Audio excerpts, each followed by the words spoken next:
Elisabeth.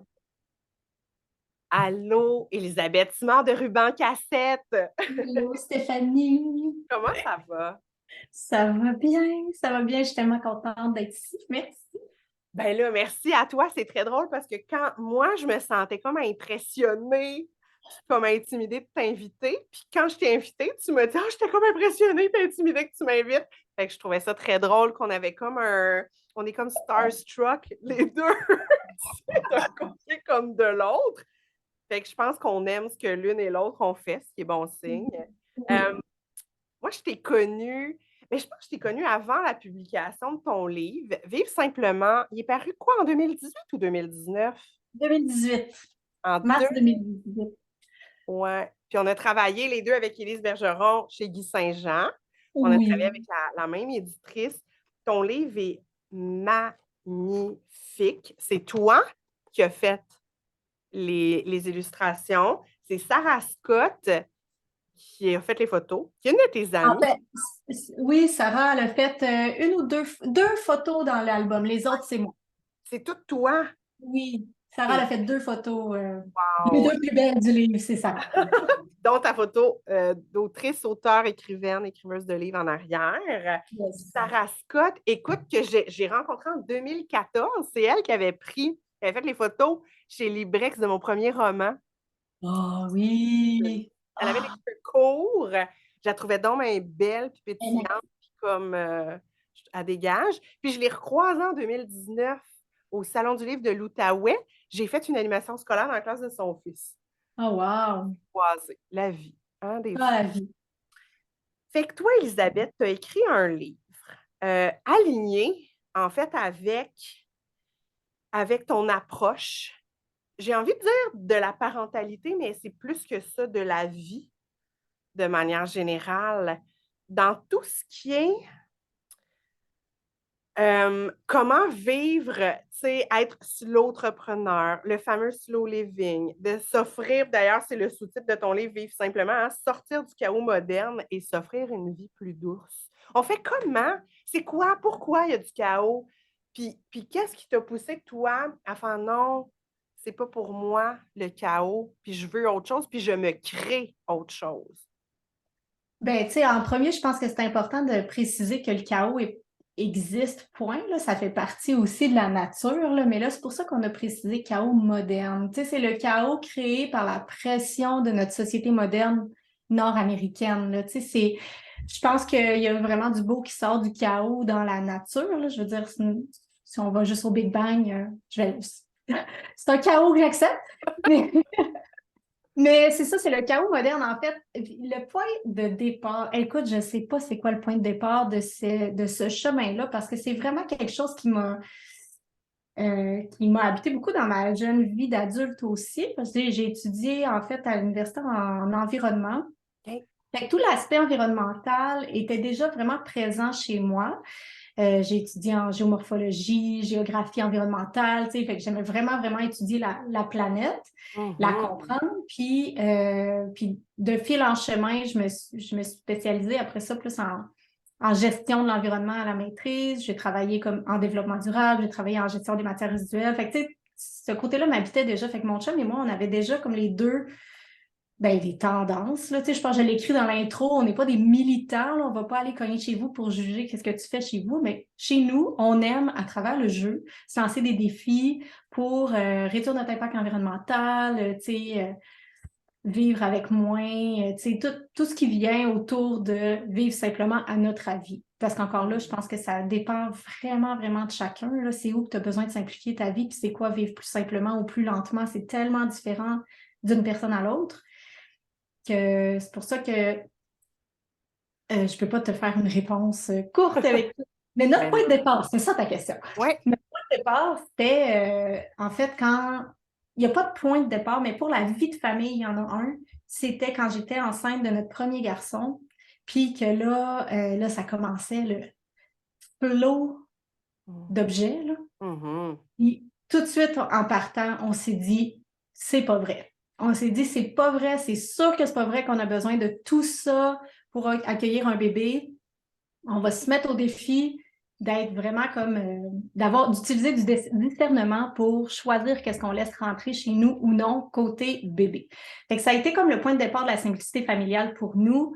Fait qu'on a accueilli notre premier avec vraiment moins d'objets que ce qu'on était supposé, là, les fameuses listes Ouais. qu'on voit partout dans les magasins, puis tous les fameux conseils super bien intentionnés qu'on reçoit à gauche et à droite de ce qu'on devrait, c'est quoi qui sauve notre parentalité. Puis ça, c'est quelque chose qui nous gossait. On peut-tu dire ça? On peut tellement dire ça. Des fois, je dis des mots, je stack puis tout, là. OK. C'est quelque chose qui nous gossait de se faire dire, tu vois, avec cet objet-là, tu vas sauver ta parentalité. Avec cet objet-là, ton bébé va dormir. Avec cet objet-là, tu n'auras plus jamais tel problème.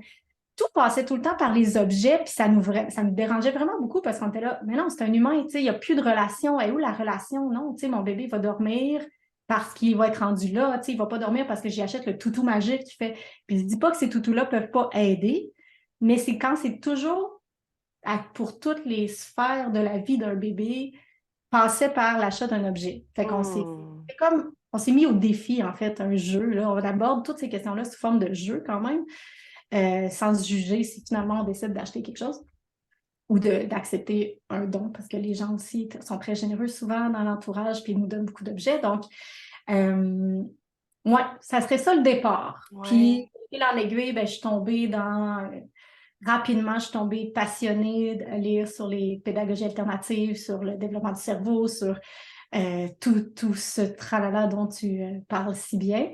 Donc, conjointement à ça, je me suis éduquée sur l'évolution des enfants. Mais encore là, il y avait toujours cet esprit critique qu'il y a quelque chose qui cloche dans notre société moderne, de mettre la pression, ben, souvent c'est sur les mères, de tout faire à la lettre pour que notre enfant dorme bien, pour qu'on puisse retourner en forme au travail le plus vite possible pour faire rouler la roue, tu sais, Oui, là, faut vivre, là, ça prend des sous, mais ça a été là aussi notre idée de jouer, de venir vivre plus simplement pour se dire, OK, comment on peut venir créer du temps ici de l'intérieur en faisant des économies de l'intérieur pour se permettre d'avoir au moins une petite enfance plus douce. Ouais. Puis de fil en aiguille, c'est comme ça que des blocs se sont ajoutés. Tu sais, ça a vraiment, ça a été un morceau à la fois, là, puis c'est encore un morceau à la fois. Je veux dire, on est encore en exploration de tout ça. Il n'y a pas de définition juste, tu sais. Ça varie. Fait que j'entends beaucoup, tu sais, justement, le jeu, les défis, la notion de plaisir. Tu as parlé aussi au niveau relationnel. C'est que, ben oui, ça se peut qu'il y ait tel objet qui va faciliter, qui va venir, tel enfant a tel défi. Ben oui, ça peut venir aider, mais il y a comme à la base, il y a quelque chose qui part de la relation parents-enfants, de la relation conjugale, là, maintenant de la relation entre vos garçons, c'est de tous les sous-systèmes familiaux qui sont un levier tellement important dans tout l'aspect développemental qui est nécessaire. Puis, as-tu l'impression justement qu'on perd ça de vue parce qu'on est enseveli sur tous les objets puis les choses qu'on devrait acheter ou qu'il faut acheter pour être un bon parent qui veut le bien-être de son enfant? Sinon, hey, t'es pas un bon parent là, si tu fais pas ça, là. Ben oui, je trouve qu'il y a des morceaux qui se perdent, puis encore là, c'est pas mal intentionné du tout. On veut vraiment ce qu'il y a de mieux pour nos enfants, mais c'est de questionner c'est quoi la perception de ce qu'il y a de mieux pour nos enfants aussi. Tu sais, j'avais coaché une mère que moi, je juge extraordinaire, ok? Vraiment, qui a 4 enfants, puis elle voulait tellement offrir le mieux pour ses enfants que c'était rendu tellement lourd, la quantité de jouets, d'activités éducatives, en quantité, là, ça nuisait vraiment à leur relation familiale, sur la pression que ça mettait sur le dos des épaules de tout le monde pour ranger, de juste le choix d'une activité pour un enfant, quand il y en a trop, ils sont complètement perdus, fait qu'ils font rien, ils butinent, ils sortent tout, c'est le bordel. La pression sur le couple, la pression financière, l'impression d'être une mauvaise mère parce que là, j'ai acheté le meilleur jeu éducatif, il ne joue pas avec ou il n'est pas capable, puis là, ça devrait donc pas fonctionner de même. Tu sais, la pression était tellement grande, mais toute partie de super bonnes intentions. On a enlevé le 3/4 de ce que les enfants possédaient. Ils se sont mis à jouer. La relation de couple s'est améliorée, moins de pression, le jeu libre, le jeu profond, autonome, tout émergeait. Fait que Et je tiens à répéter que c'est une famille relationnellement parlant super riche, tu sais, très proche, ils font plein de choses ensemble et tout. Et malgré ça, Ouais. fait que des fois, je trouve que c'est insinueux, là, c'est subtil comment les objets Vraiment. peuvent se mettre. T'sais, on se dit, ah, mon bébé dort pas encore très bien, je vais lui acheter une balançoire. Et là, on vient bifurquer le lien maman-bébé ou papa-bébé vers une balançoire, mais avec les meilleures intentions, mais on passe quand même par l'objet pour répondre aux besoins que finalement, il est peut-être un besoin humain, tu sais. Peut-être ça peut l'aider pour vrai, là, tu sais, mais comme premier réflexe, je trouve qu'on perd souvent la connexion et la relation au détriment de l'objet, mais toujours, encore là, je ne veux pas culpabiliser personne, c'est vraiment à partir de bonnes intentions, là, tu sais, la société fait en sorte que c'est dur de prendre le pas de recul Ouais. pour Ou ramener notre... de savoir à quel point on est influencé Oui, c'est tellement par insinueux. ça. Oui, c'est insidieux, ça s'est installé, puis ça s'est installé de génération en génération. Fait qu'on a l'impression de faire un choix libre et éclairé, quand dans le fond, si on prend le pas de recul, puis qu'on se questionne sur la fameuse question, j'en ai-tu vraiment de besoin? On Non, s'en sort pas. on s'en sort pas. Puis non, j'en ai pas tant besoin que ça, ou j'ai pensé que j'en avais besoin parce que tatati tatata. Comment est-ce que ton chum et toi, vous êtes arrivés à prendre ce pas de recul-là, surtout lors de l'attente de votre premier enfant? Bon, OK, on va le dire, mon chum, c'est un minimaliste de base, là, OK? Il OK. possède rien. Fait que tout ce qu'on a déménagé, là, ça, j'en parle dans le premier chapitre, là, tout était à moi, là, tu sais. Bon, d'où j'en avais des affaires, mais même pas tant que ça quand je me comparais, mais mon chum est arrivé avec un sac à dos dans notre première maison, là, à peu près, là, tu sais. Hmm. Fait que pour lui, c'était quand même assez facile de base. Par contre, c'est sûr que là, quand on a commencé à regarder, bon, ce qu'on devrait avoir pour avoir un bébé, Ouais. là, lui était aussi clueless que moi. Hmm. Puis moi, je partais avec aussi j'étais biaisée un peu aussi parce que j'ai grandi dans une garderie familiale. Chez moi, c'était une garderie familiale. Fait qu'il y avait comme quand même des objets que je pensais sur le coup, comme sans me réfléchir que ça allait de soi, tu sais. Ouais, c'était un incontournable. C'est un incontournable. Fait que, Mm-mm. tu sais, à mon premier bébé, j'en avais une couchette, là. Mais à mon troisième, j'en avais pas. Tu sais, fait que les choses évoluent aussi, tu sais, par des nouvelles acquisitions de connaissances, pas d'objets, des nouvelles connaissances, d'autres façons de faire. J'ai été beaucoup influencée par Maria Montessori dans mon approche et par le docteur Kim John Payne, lui qui est porteur du courant Simplicity Parenting, duquel j'ai été formée aussi. Euh, donc, ils ont aussi, au fil du temps, beaucoup influencé ma vision des choses et les questions que je me posais, tu sais. Mais j'anticipais juste un peu la prochaine étape, mais pas plus loin. Fait que OK. les choses se présentaient naturellement bientôt et là, on commençait à questionner mon chum et moi, puis c'était vraiment, on discutait, puis penses-tu vraiment qu'on a besoin d'acheter ça? Non, on essaye ça. Si ça marche pas, on ira le chercher, c'est pas grave, tu sais.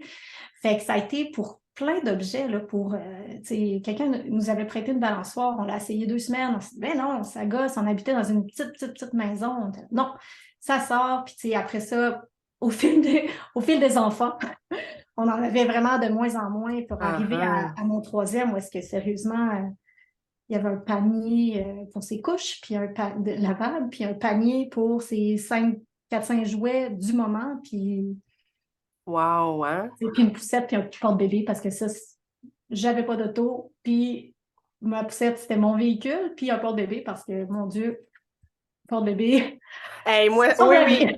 Écoute, moi, j'ai eu aussi poussette pour bébé pour ma fille. Ma fille qui n'a jamais voulu aller dans la poussette de sa vie. Mm. Fait que je l'ai portée en titi, ma fille, puis ça a été ça, tu sais. Puis là, elle a 4 ans et demi, mais tu sais, elle est très affectueuse, elle est très colleuse. Si tu parlais des besoins affectifs de proximité, de Mm. c'est là, tu sais. Puis est-ce que, parce que là, tu parles, c'est ça, de tout le courant au niveau de la simplicité parentale. Moi, je te suis sur les réseaux sociaux, tu es très active, surtout sur Instagram, avec ton ruban cassette. Euh, c'est quoi? Puis tu dis que tu as été formée dans cette approche-là. Les grandes lignes, c'est quoi? C'est quoi ça? La simplicité dans notre façon d'être des parents. Ben, Kim John Payne l'enseigne avec 4 piliers fondamentaux. personnellement, je le module plus à ma couleur. C'est pour ça que je parle beaucoup de conscience parentale aussi. J'ai été aussi formée par Dr. Shefali Tsabary de Conscious Parenting. Donc, moi, je mixe ces choses-là. Pour ce qui est de vraiment en fait, puis je trouve que ça va ensemble parce que, tu sais, prendre conscience des idées préconçues, des fausses attentes qu'on se met ou qui viennent de la société, de notre bagage familial, qu'est-ce qu'on porte, c'est tout ce qui teinte notre lunette, notre perception même d'un moment présent, d'une situation qu'on vit avec notre enfant. Quand on revient, tu sais, soit à la racine de la peur qu'on est en train de vivre par rapport à la situation ou, disons, une difficulté à accueillir une émotion, on vient simplifier notre interaction parce qu'on se dit, OK, quand mon enfant pleure, ça me rend inconfortable pour X raisons, je vais me donner beaucoup d'amour puis je vais être capable après ça d'accueillir mon enfant dans son émotion. Tu sais, on vient enlever des inutilités, tu sais, comme des menaces, des conséquences, des punitions, des conséquences et des punitions à la mode. Bon, tu sais, plein de choses comme ça qui viennent encore là embourber notre parentalité puis faire en sorte qu'on se sent incompétent, tu sais. Ouais. Donc, moi, je trouve que ça va avec la simplicité en général, tu sais, que ce soit questionner les objets qui rentrent, questionner les réels besoins d'un enfant, questionner qu'est-ce qu'il y a besoin pour jouer réellement, les horaires, les activités parascolaires, les horaires surchargés, le go, go, go, on va vite, tu sais, tout ça, pour moi, ça vient tout ensemble. Excuse-moi. Henri, est-ce que ça va? Henri, je suis en train de travailler, je vais être avec toi tout de suite après. Ouais, tu peux aller voir papa? Excuse-moi. Ben, c'est ça. Fait que c'est ça. Donc, simplifier la vie de famille. Donc, vraiment, là, on regarde l'environnement matériel, physique. On le sait, là, l'environnement, un environnement préparé, un environnement qui soutient notre parentalité, ça facilite vraiment la vie. Ça soutient le jeu libre, ça soutient l'autonomie des enfants. Et épurer. Après ça, on peut regarder justement tout ce qui est horaire, rythme quotidien, comment on installe la routine, mais moi j'aime mieux parler de rythme, je trouve ça plus fluide, beaucoup plus naturel en fait. Donc on vient créer des automatismes positifs à travers ça, que les enfants n'ont pas trop à réfléchir pour les actions qu'on doit faire tous les jours, la poutine. Puis après ça, on a de l'espace qui se crée. Ça se regarde au travers aussi qu'est-ce qu'on communique aux enfants aussi, là? L'information qu'on soumet aux enfants, quand les nouvelles jouent tout le temps, est-ce que ça génère de l'anxiété chez les enfants? Est-ce que ça, c'est âge approprié? Comment on dit ça en français? Approprié selon l'âge de notre enfant, de communiquer certaines affaires, qu'est-ce qui appartient au bagage des adultes, au bagage des enfants. Donc ça, c'est les piliers qu'on simplifie en général beaucoup. Puis les attentes des parents versus les enfants, revenir au moment présent, l'acceptation, le non-jugement, là, c'est ça. Donc, on simplifie comme ça. Wow! Puis ça me parle tellement, tu sais, tout ce que tu nommes, c'est tellement aligné avec mon approche, avec mes croyances, tant personnelles, puis évidemment professionnelles. Tout ce qui est de, justement, se ramener, on parlait, bon, tout ce qui est l'aspect relationnel avec les membres de notre famille, puis tu le nommes bien, à soi-même aussi. Quand est-ce que j'ai besoin de me donner de l'amour et de l'empathie, puis de faire, oh! Ça a activé quelque chose. L'émotion de mon enfant a activé quelque chose d'inconfortable en moi. Est-ce que je peux prendre le temps de l'accueillir sans jugement? On est tous aussi dans cette ouverture-là à l'autocompassion, la bienveillance envers soi, l'empathie envers soi. Je trouve ça beau, je trouve ça sain, je trouve ça important. Il y a une phrase que tu as partagée il y a longtemps, sûrement il y a 2 ans, 1 an et demi, 2 ans, une publication sur Instagram. J'y pense souvent. Je t'en ai parlé, il me semble, et j'en parle souvent. Dans mes conférences, on voit en arrière là, le bonheur d'être un parent imparfait. Quand je la donne, celle-là, tout le soutien aussi que j'offre aux professionnels dans c'est ça, l'empathie envers soi. Puis il y a quelque chose, dans l'autocompassion qui est la pleine conscience.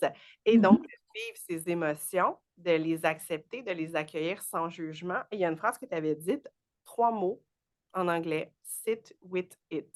sit with it. Puis c'est quelque chose que je dis souvent à moi, aux autres, auxquels je pense souvent. Hey, assis-toi avec.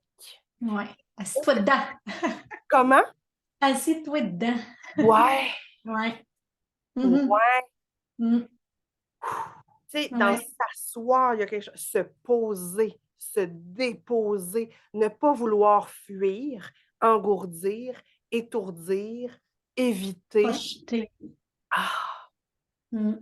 ouais, Puis ça, c'est quelque chose que moi, je trouve ça tellement, je suis d'accord avec toi. Moi, cette phrase-là change ma parentalité depuis le début. C'est qu'est-ce que cette situation-là avec mon enfant évoque en moi? ouais, Je m'assois avec ça puis je l'explore. Parce que si ça me trigger moi, si ça me dérange autant moi, mais que ça dérange pas l'autre personne à côté de moi, clairement, il y a quelque chose qui m'habite.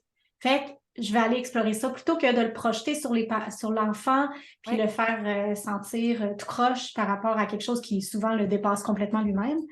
Euh, donc, moi, ça a vraiment été porteur dans ma parentalité beaucoup, Mm. beaucoup, beaucoup. Puis je te dirais que c'est un des gros morceaux aussi qui m'a fait cheminer vers les travaux de Dr. Shefali, là, qui est bien aligné avec ça. Là. Absolument. Ouais, ouais. Comment ça se manifeste, cette simplicité-là, cet allègement-là? Parce que je le sais que c'est aussi un choix que tu as fait au niveau de ta vie professionnelle. Hein, tu te décris comme une slow-entrepreneur, hein? Il n'y a pas de Je roche, me minimaliste. décris même pas comme une Hey, entrepreneur, en fait. non! Fait que c'est moi qui te décris de même. Ouais. Mais, Tu vois, j'ai discuté avec Sophia de So Co, qui est ouais, vraiment qui aide les entrepreneurs à faire du slow entrepreneuriat, je pense. Je le dis peut-être pas comme il faut. Mais je trouve ça spécial de m'entretenir avec toi parce que je me décris même pas comme une entrepreneur. Tu sais, je suis quelqu'un qui est passionné, puis qui aime, puis qui est curieuse intellectuellement, puis qui a besoin de ça. Fait que c'est pour ça aussi que je ouais. suis rendue où est-ce que je suis rendue, parce que j'ai utilisé, en fait, j'ai trouvé que la maternité me donnait vraiment beaucoup de temps. Je sais que ça sonne comme surprenant, là, mais personnellement, dès que j'ai eu des enfants, je me suis dit, oh mon Dieu, que j'ai du temps, c'est extraordinaire. Wow.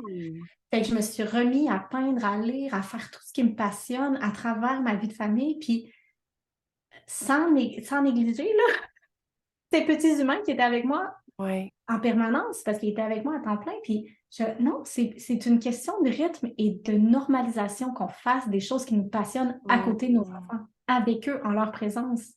Fait que, Mm. euh, donc, pour moi, c'est ça l'idée d'être entrepreneur. C'est comme nouveau de me dire, Ouais. OK, ben oui, c'est ma job finalement, Mhm. parce que pour moi, c'était euh, juste communiquer mes passions, puis Ouais. communiquer ce que je découvre parce que on venait aussi me questionner beaucoup. Tu sais, ben, en fait, j'ai commencé sur les médias sociaux parce que j'étais photographe. Puis à travers ça, ben, j'ai commencé à parler un peu de ma parentalité parce que je me retrouvais nulle part. Tu sais, il y Mm. a 10 ans, il n'y avait vraiment pas beaucoup de blogs de parentalité. Puis si tu penses aux blogs qui étaient présents, ben, je me retrouvais pas dedans. Mhm. Mhm. Fait que, c'est comme ça que j'ai commencé à parler un petit peu de ma parentalité puis de notre vie de famille, en fait. Les choix différents un peu, mais tu sais, pas super spéciaux non plus qu'on faisait, tu sais. C'est pas si spécial que ça, finalement, tu sais. Mais Mais, pour toi, peut-être pas, mais pour les... En fait, je pense que c'est parce que vos choix amènent la conscience aux gens de faire ah ben oui, je ne m'étais pas rendu compte à quel point j'étais influencée par le consumérisme, puis par posséder, puis avoir plus. J'avais pas réalisé que justement, comme je suis influencée par ça, puis sensible à ça, ben ça m'amène peut-être à faire une job un certain nombre d'heures ou dans une certaine intensité qui, dans le fond, c'est pour ça que moi, je sens plus que j'en ai du temps dans ma parentalité, sauf que si j'ai peur, puis que je simplifie, puis que j'ai moins de besoins matériels, ben, j'ai moins besoin d'un gros revenu pour venir répondre à ça. Et donc, j'ai plus de temps. mm, Puis je pense que c'est pour ça que c'est novateur, même si pour toi, c'est peut-être, et ton chum, c'était le chemin, tu sais, qui était comme, en tout cas, puis tu me nommais ton chum qui était avec son sac à dos la première fois que vous êtes déménagés ensemble, puis c'était ce qu'il possédait, tu sais. Mais pour la plupart, on n'a pas été élevés comme ça non non. plus. Fait qu'il y a quelque chose à déconstruire et ça demande une conscience de soi, ça demande de l'introspection. Et qui dit travail sur soi dit inconfort. Ce n'est pas confortable, le travail sur soi. Ça fait mal, ça heurte nos croyances, ça effrite notre ego, ça prend énormément d'humilité et ce ne sont pas des valeurs à la mode. Non. Euh, Fait que je pense que c'est ça. Tu sais, quand toi, tu as commencé à exposer des pans de ta vie, il y a peut-être des gens qui ont osé peut-être faire ouais, je pourrais faire ce choix-là moi aussi. Hein, c'est accessible. C'est pas juste genre grano, je vis dans une maison en terre cuite, dans un champ de patates, puis tu sais, comme Même si j'aimerais vraiment tout ce que tu décris là. ta vie de rêve. Bon. Oui, Mais tu sais, je ne le c'est cacherai pas. Mais donc, ça veut dire que c'est comme si tu as rendu ça comme plus accessible parce que, hey, tu as une belle communauté, là. Il y en a un paquet de gens qui te suivent puis qui Les adhèrent gens à tes sont. valeurs, là. Mm. Puis il y a ça aussi, je pense que c'est venu, je le sais que ça, je le sais, je vais le nommer sans me sentir trop mal. Je le sais que ça a aidé beaucoup de monde à se donner des permissions. Mm. Et je sais aussi que ça leur a rassemblé des gens qui étaient déjà porteurs de ces valeurs-là, puis des gens Mhm. bien plus, tu sais, plus, là, c'est pas linéaire, là, mais tu sais, beaucoup plus avancés même sur leur chemin, tu sais. Puis c'est cool parce que ça a vraiment créé une synergie, tu sais, de se donner des permissions, là, tu sais, c'est vraiment ça, dans le fond, là, donner des permissions, que ce soit de vivre avec moi, de travailler à temps partiel, tu sais, de jouer à la frugalité. Puis, tu sais, encore là, ça peut sonner super privilégié comme discours, mais je viens pas je suis consciente de mes privilèges et en même temps, je viens aussi d'un milieu euh, non privilégié. Fait que, tu sais, c'est aussi de se dire, hey, finalement, tu sais, je vis vraiment bien ma vie avec ce que j'ai Mhm. et je n'ai pas besoin de plus. Puis, tu sais, si Mhm. avant, j'aurais pu penser que pour vraiment m'en sortir, il fallait atteindre un certain niveau, ben, finalement, quand j'ai atteint ce niveau-là, avec mes premiers jobs en sortant de l'université, ben non, finalement, ça ne vient pas combler autre chose que mon compte. Puis, tu sais, je veux dire, j'étais en début de carrière. Fait que, tu sais, quand j'ai arrêté de travailler, j'étais quand même juste en début de carrière Ouais. aussi. Fait que, tu sais, euh, ouais, mais c'est aussi, c'est ça, c'est d'être aussi ben, intelligent, ça sonne. Faut pas que ça sonne prétentieux, mais tu sais, c'est aussi d'aller vers dans des finances conscientes. Puis ça, moi, je suis pas pro Mhm. là-dedans. Là, ça, j'étais allée chercher du soutien. Mais tu sais, mon chum et moi aussi, on s'est dit, OK, ben, si on veut avoir une vie plus lente, puis on vit déjà avec moins, nos besoins étaient déjà bas. Tu sais, on n'avait même pas de voiture quand on a eu notre troisième enfant. Là. Tu sais, ça a quand même fait une grande différence d'avoir 30 je sais pas, j'avais quel âge? 35 ans quand j'ai eu Oscar, mon troisième, puis on n'avait pas encore eu d'auto. Fait, tu sais, il y a Mhm. plein de choses comme ça, de décisions qu'on avait prises déjà dans le passé, tu sais, qui ont vraiment impacté la possibilité de choisir de vivre plus doux, lentement. Ouais.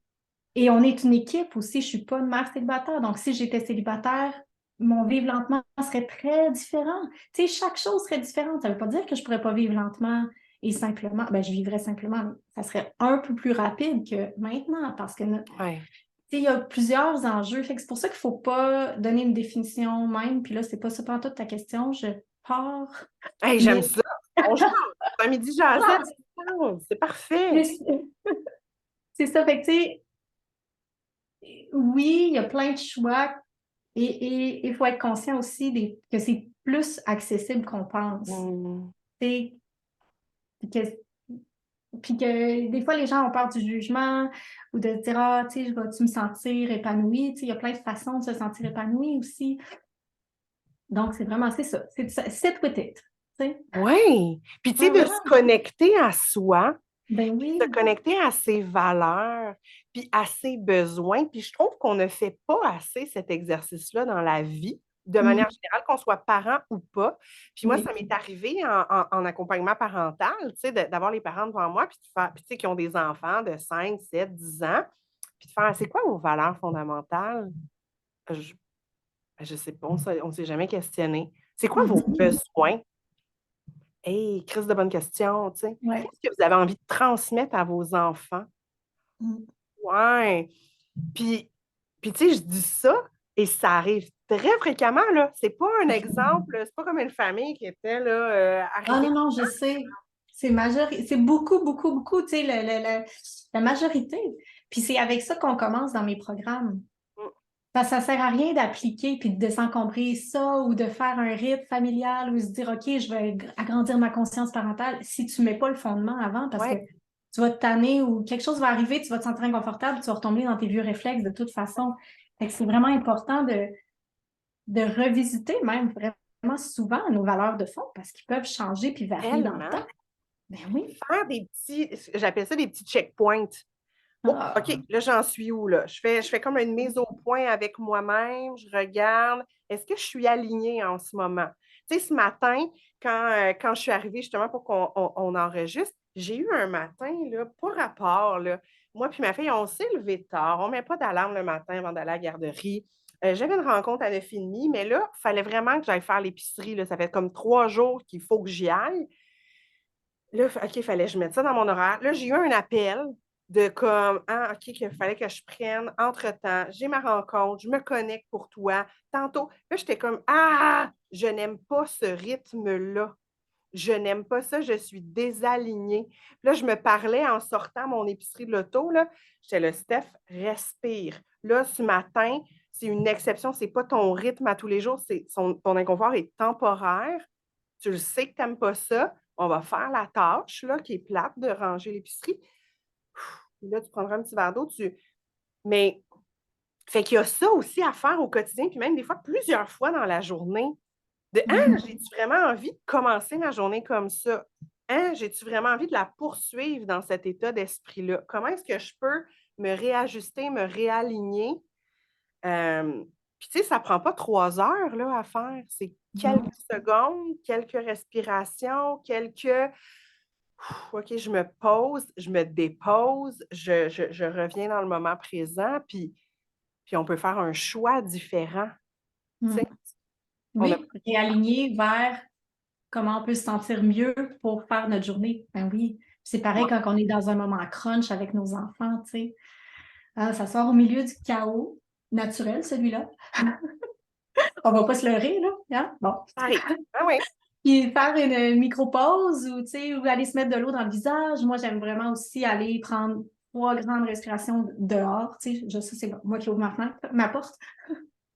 Mais tu sais, C'est comme dans Enfant forme. je sais pas, j'aurais pas le câble. Oh, Mais oh, j'aurais la Louise porte. Marquis, Joël Legendre. T'ouvres la porte. Mais tu sais, de se permettre, en fait, d'être à l'écoute de soi pour se dire, Ouais. ah, avant que j'atteigne mon tipping point, là, je vais aller me revenir dans le moment présent, je vais aller me mettre de l'eau dans le visage, je vais aller trouver la chose qui me fait du bien. Tu sais, on dit à nos enfants, là, fais telle chose pour te faire sentir bien. Moi, je leur fais souffler des chandelles avec leurs doigts. Tu sais, Mhm. fait, ben, faisons-le pour nous aussi parce que ça nous réaligne, justement, ça nous ramène dans le moment présent. Puis après, on voit vraiment plus clair. Puis de le faire à travers notre journée. Puis après ça, de se dire, hey, OK, est-ce que mes journées sont tout le temps comme ça? Qu'est-ce que je peux venir changer maintenant? Parce qu'on a du pouvoir d'action, on en a plus qu'on pense, tu Ouais. sais, bien plus. Oui, puis ce que je me rends compte aussi, c'est que souvent, on perçoit le changement comme quelque chose d'immense et d'inatteignable, mais le changement survient dans les petits microscopiques choix du Mm. quotidien. Puis là, ça devient des mini-habitudes. Puis là, next thing you know, c'est intégré dans ta vie, puis c'est devenu ça. Ouais. Puis Fait que ça ouvre à la prochaine chose à laquelle tu es prête maintenant. oui, un Mm. pas à la fois.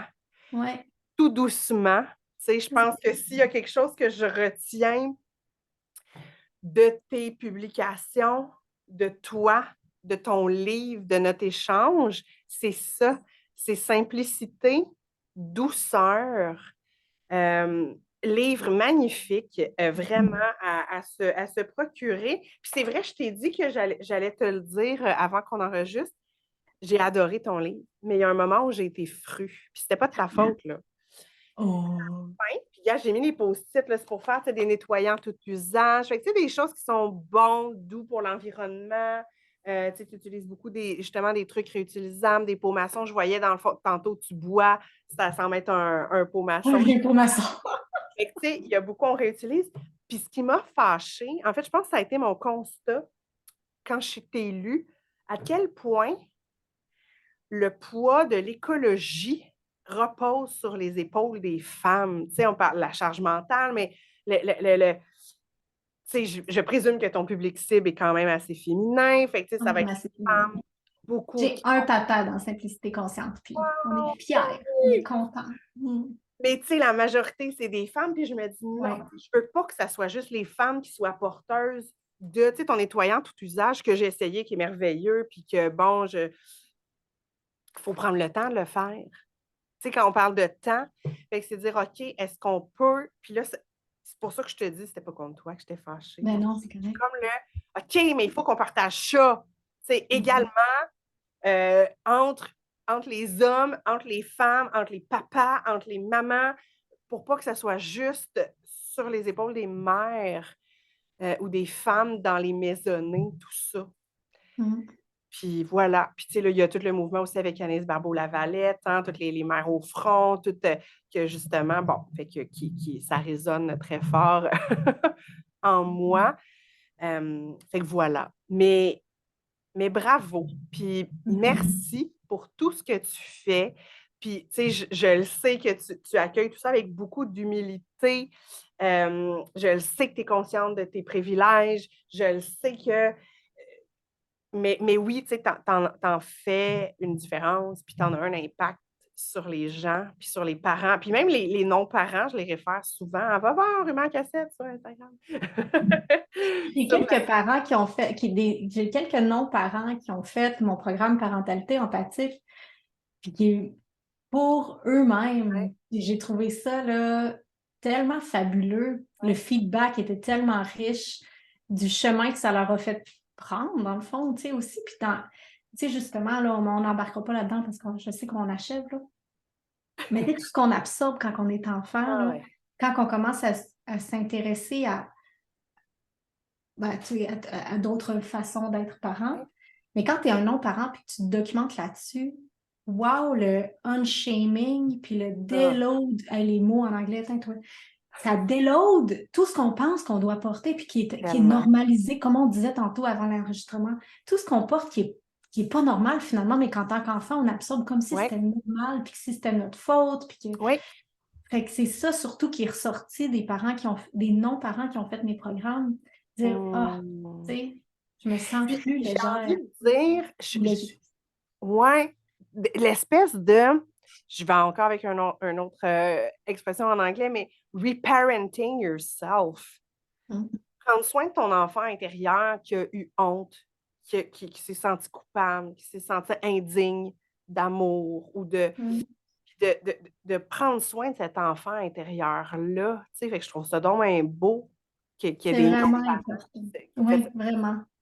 Puis dans mon programme le plus récent, c'était Inscape, du parent conscient. Puis c'est ce qu'on travaille le plus à l'intérieur de ce programme-là, de comme faire grandir notre adulte souverain à l'intérieur de nous. Moi, je l'appelle ma inner mother, mais tu peux l'appeler Gertrude si tu veux. Tu sais, mais faire grandir cette voix de la sagesse à l'intérieur de nous, dans le moment présent, quand c'est ton enfant intérieur qui veut hurler sa vie. Moi, c'est une question que je me pose souvent, Elisabeth. Là, c'est qui est aux commandes? C'est-tu l'enfant ou c'est l'adulte là, qui... Généralement, c'est l'ego, mais bon. Pas juste pour toi, là. Pour protéger cet enfant intérieur, merci. Le protecteur de notre enfant. La grande sœur, l'ego, tiens, c'est la grande sœur de notre enfant. Oui, mais la grande sœur, on peut lui dire, regarde, t'as plus besoin d'être messagère, je m'en occupe. Mon Dieu, je dis ça à mon grand tellement souvent. T'as pas besoin d'être le messager parce qu'il joue aux parents avec ses frères. Et on peut se dire ça à notre ego. I got my back, c'est correct, là. Je suis pas en danger, je suis en sécurité, je prends soin de moi. Merci. Merci, mais non merci. Exact. Merci, je m'en occupe. Oui. Ben, moi, je te le dis, merci. Merci vraiment pour cet échange. Merci pour tout ce que tu apportes comme réflexion décomplexante qui ramène vers l'essentiel. Merci de faire et d'incarner une différence. Puis merci d'avoir accepté de partager un petit bout de toi et de tes valeurs et de ton message avec nous. Merci, Stéphanie, c'était tellement le fun, puis je suis vraiment honorée d'être dans tes midi jasettes, vraiment. Ah, Merci.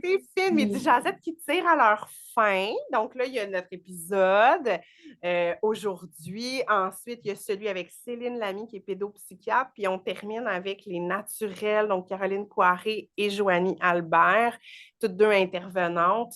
Et après, c'est la fin de cette belle aventure-là. Fait que merci d'avoir participé à cette dernière saison-là. Merci à tout le monde aussi qui est à l'écoute, que vous nous regardiez ou que vous nous écoutiez en faisant votre vaisselle ou en promenant votre chien. Merci. Merci d'être là. À bientôt.